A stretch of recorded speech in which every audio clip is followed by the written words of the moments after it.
I had a beloved lady I promised to marry. We were both 30, the same age, and I had proposed to her, wanting to spend my life with her.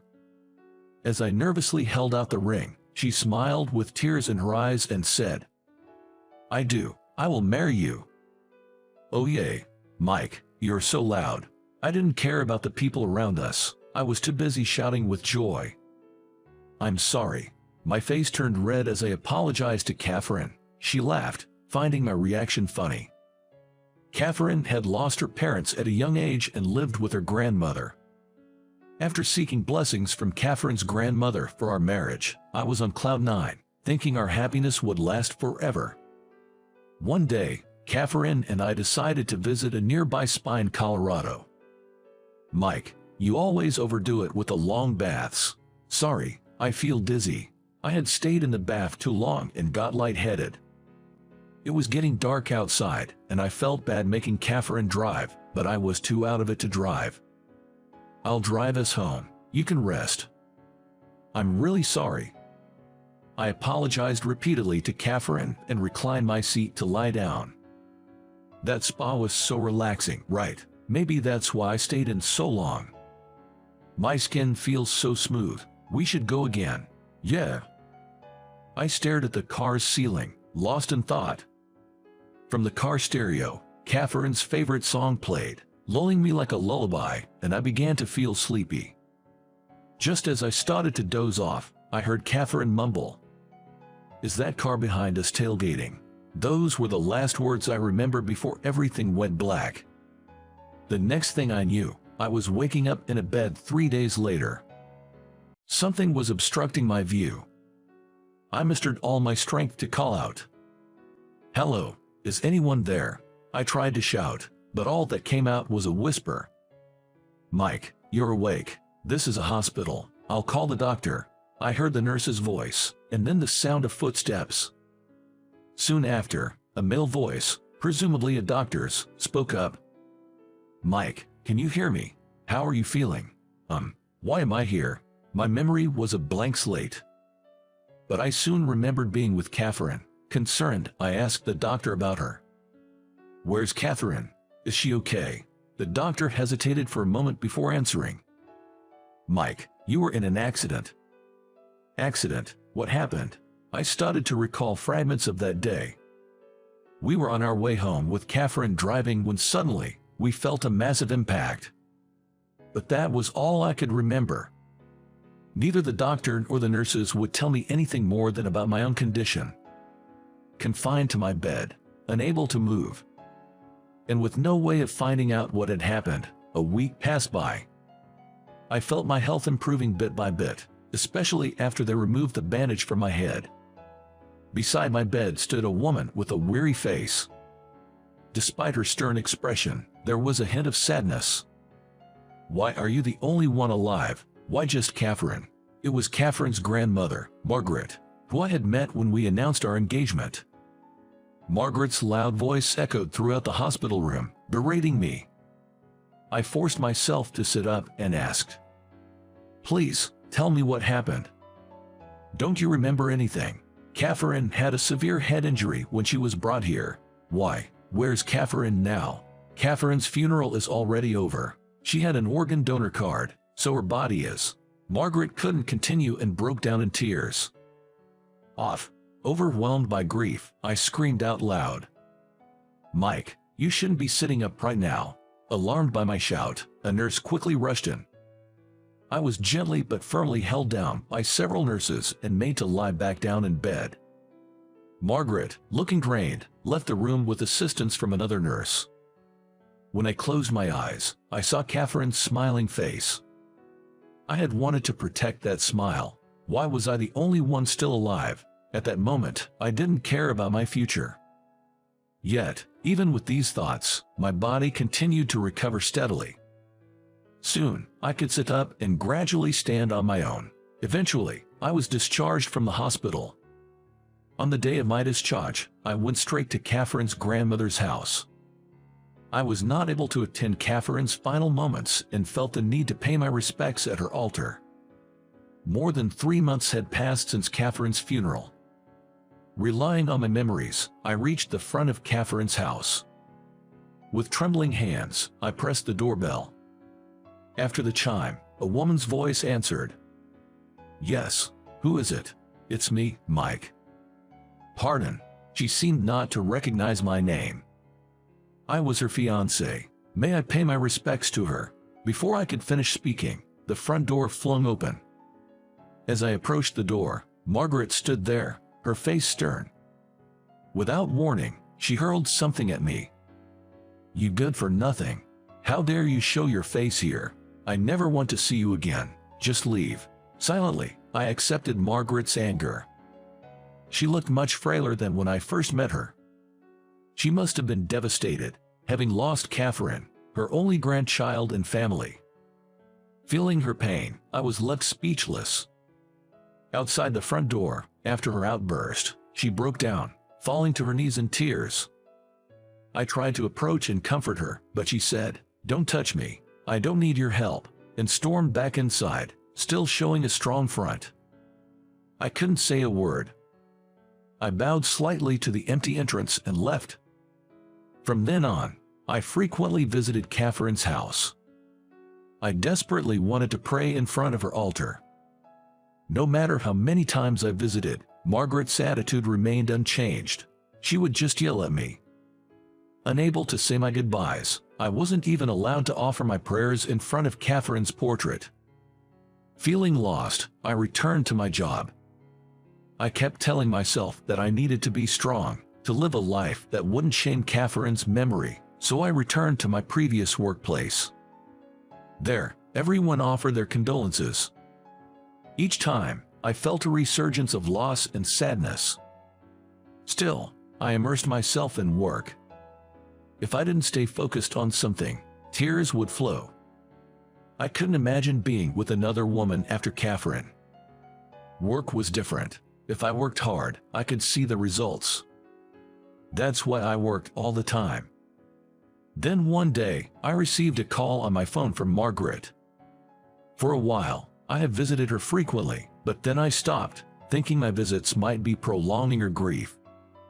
Before I knew it, a year had passed since Catherine's passing. "Hello, is this Mike?" "Yes, speaking."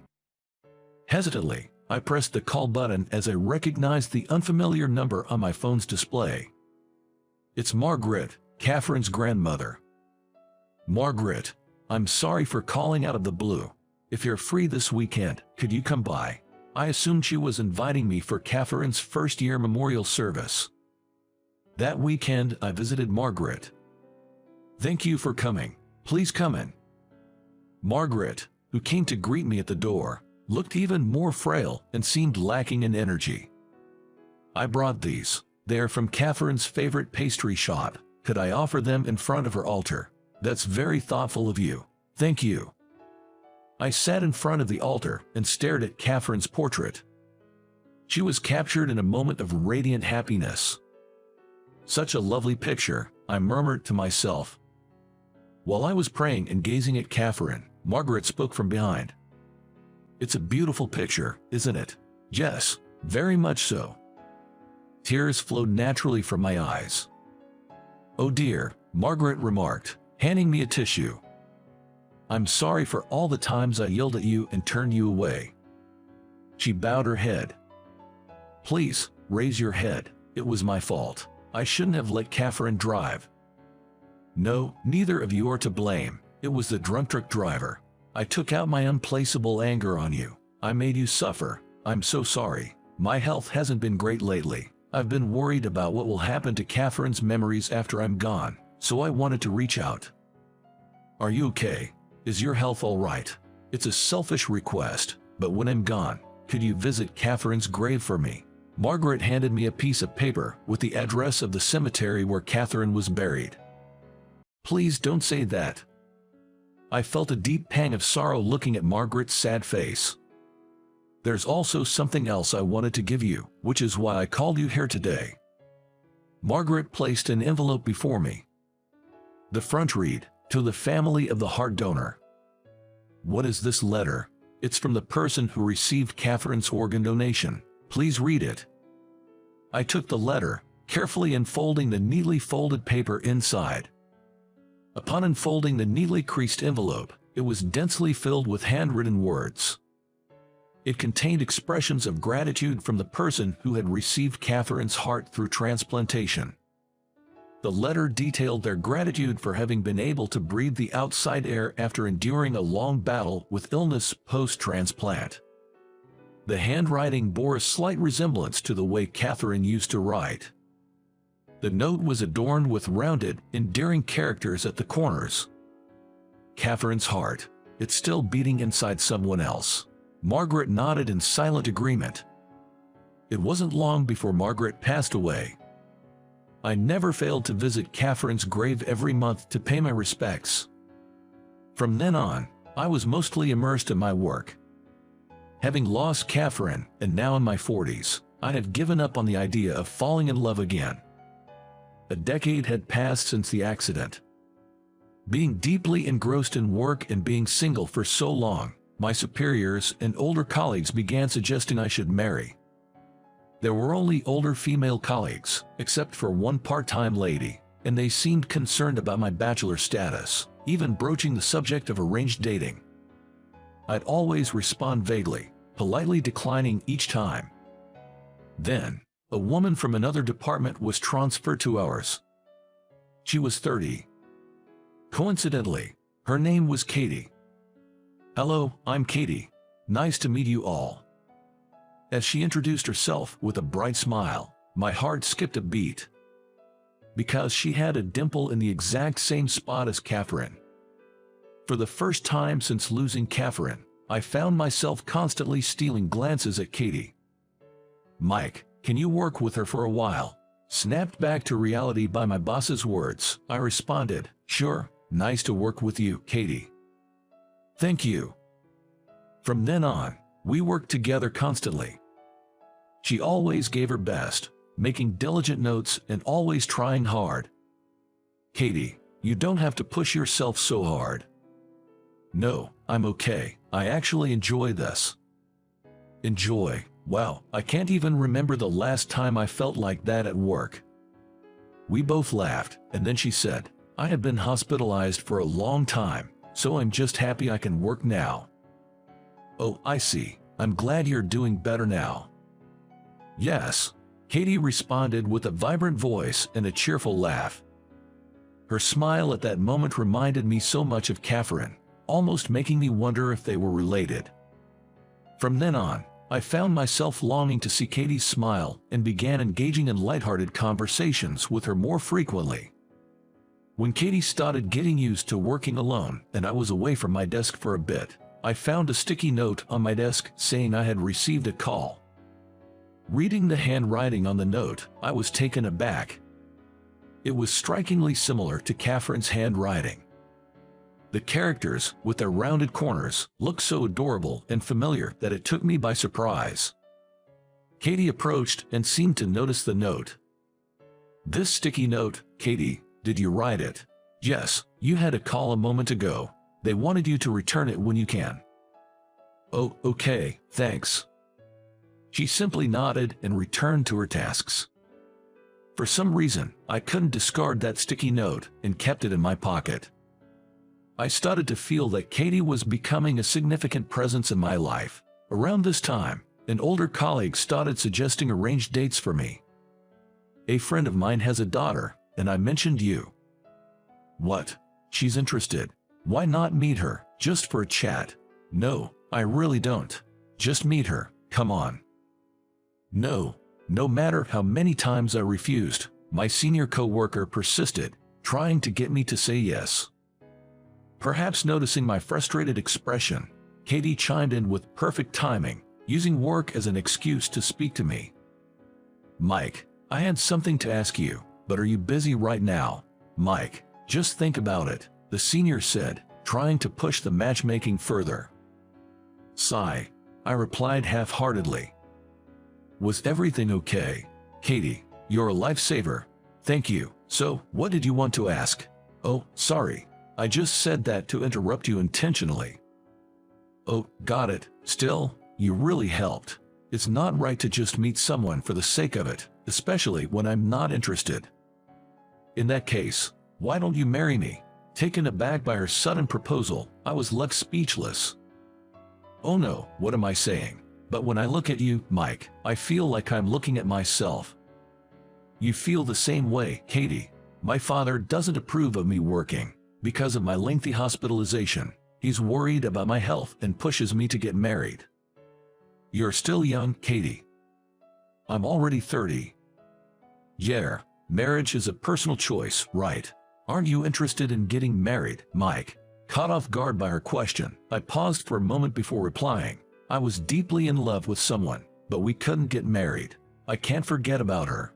Being hung up on the past at my age is kind of pathetic, right? I chuckled awkwardly to deflect. I want to experience a love like that too. You'll have plenty of chances in the future. But my parents are really pushing for me to get married, like right now. Is that so? So please, pretend to be my boyfriend. You were serious about that, I had assumed she was joking, but the serious look in her eyes made my heart race. If it's just for show, then that's great. Since we'll need to know more about each other, why not go out for dinner tonight? While I was still taken aback, Katie quickly decided on a restaurant and time and got back to work. After that, we started meeting more frequently under the guise of strategy meetings. We discussed everything, from how to make a good impression on her father to our supposed shared interests and how we met. As we started spending more time together, I began to notice a budding feeling within me. It was love. Being with her was joyful, and I started to desire to know more about Katie and to spend even more time together. However, I couldn't be honest with my feelings.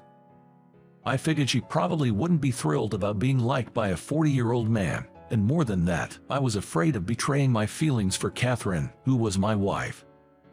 Holding back these emotions, the day came to visit her house. We agreed to meet near Katie's home, and she led me to her residence. Are you nervous? Yes, very. I was incredibly anxious. A different kind of nervous than when I had visited Katie's grandmother. I was worried if I could keep up the charade. I'm nervous too, but my father was really looking forward to meeting you. I'm just concerned I might slip up. Katie chuckled softly. When we arrived at Katie's house, she opened the front door, and her parents came out to greet us. Welcome, glad to have you here. Mike, please come on in. Suddenly hearing my name from Katie, I was startled. Oh, thank you. I removed my shoes and stepped in, offering the gift I had brought to her father. Here is the gift for you, I hope you like it. Her father just stared at me, not making a move to accept it. Oh dear, thank you for your kindness. Katie's mother graciously accepted it in his stead. I had assumed they would be welcoming since Katie had told me they were eager for her to marry. However, her father's gaze felt penetrating, making me feel exposed. They led me to a traditional sitting room where her father took a seat across from me. Katie, claiming she would help her mother, left me alone with him. Without wasting any time, her father spoke up. I apologize for making you go along with Katie's charade. No, I hesitated, revealing my uncertainty. Look, I desperately tried to smooth things over, but it felt like Katie's father could see right through me. It's my fault. I shouldn't have rushed her into all these matchmaking meetings. Resigned, I didn't refute his claims and just listened silently to what he had to say. She had been hospitalized for a long time. In middle school, we discovered she had a serious heart condition. Yes, I heard she was hospitalized. It worsened to a point where a transplant was necessary. Fortunately, a donor appeared, and thanks to that, she's now as healthy as you see. A donor? When was this? It was when she was 20, so about 10 years ago. 10 years ago. In my mind, I pictured Catherine's face. I was wondering, perhaps. She looks so full of life now, as if she never battled illness, but as her parent, I hope she marries a good man and has children soon. As we talked, Katie entered with a cheerful voice, saying, I made a homemade cake. Keep what I told you a secret from me. Her father put a finger to his lips, signaling for silence. What were you two chatting about? Just reminiscing about your past. I had a pleasant time with Katie's parents and went home that day. After debating whether to tell Katie what her father knew, I decided to reveal the truth. After work, I called her to a nearby park. I'm sorry for calling you out here. I wanted to thank you for the other day. Truly, thank you. And about the other thing. Katie seemed hesitant, like she wanted to say more. Without noticing her discomfort, I revealed that our secret was out. What? Dad knew. He hasn't said a word since the day you came over. Parents are sharp, aren't they? He actually asked me to keep it from you, but I've been thinking, I want our lie to be the truth. What do you mean? Maybe I got ahead of myself when you mentioned marriage, but I've felt that I could fall in love with you all over again. I want to know how you really feel. I also want our lie to become our reality. As Katie confessed this, her face turned bright red. From there, our relationship, which began on a lie, turned into a genuine romance. I've always wondered, why did you ask me to pretend to be your boyfriend? Well, during my hospital stay, I had a teddy bear that looked a lot like you, and something about you felt familiar, like I'd known you before, so I thought you'd be the perfect choice. I see. Seeing Katie's puzzled look, I chuckled. That sense of familiarity. I wondered if it had something to do with the heartbeat of Catherine's heart inside Katie. But my love for Katie wasn't as a substitute for Catherine. After 10 years, I took out the photo of Catherine's smiling face from my wallet. I placed that photo, along with a letter addressed to Catherine, deep inside a drawer.